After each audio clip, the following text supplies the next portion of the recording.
Hi friends, welcome to Lachan's recipe. கோவக்காய் பொரியல் பண்ண போகிறோம். எப்படி செய்கிறதுன்னு பார்க்கலாம். இந்த வேர்க்கடலை 2 டேபிள் ஸ்பூன் போட்டுக்கிறேன். சரி, செவந்துருச்சு. இப்போ கருவேப்பிலை போட்டுக்கிறேன்.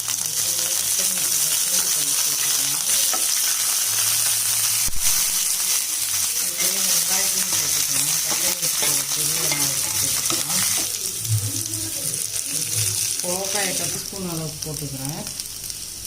மஞ்சத்தூள் சேர்த்துக்கலாம். சாம்பார் மிளகாய்த்தூள் வீட்டில் அரைச்சது இது ஒரு 1.5 ஸ்பூன் போடுறேன். இப்போ மூடி வச்சிடலாம் ஒரு 2 நிமிஷம். காமிச்சேன் 2 நிமிஷம் ஆகிடுச்சு. காரம் உப்பெல்லாம் சேர்த்து ஓப்பன் பண்ணி அந்த பொடி இதுவாங்க இந்த மாதிரி குறப்பாக இருக்கணும்.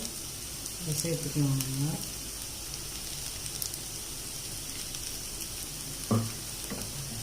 சூப்பராக வாசம் வருது. சூப்பராக பாருங்கள், ஃப்ரை ஆகிடுச்சு. கோவக்காய் பொரியல் செம்மையாக இருக்கும். சூப்பரான சுவையில் ஆந்திரா ஸ்டைல் கோவக்காய் பொரியல் ரெடி ஆகிடுச்சு. கோவக்காய் பொரியல் கொத்தமல்லி இலையை தூவி இறக்கிடலாம். செஞ்சு பாருங்கள். லச்சன்ஸ் ரெசிபியை லைக் பண்ணுங்கள், ஷேர் பண்ணுங்கள், சப்ஸ்கிரைப் பண்ணுங்கள். தேங்க்யூ.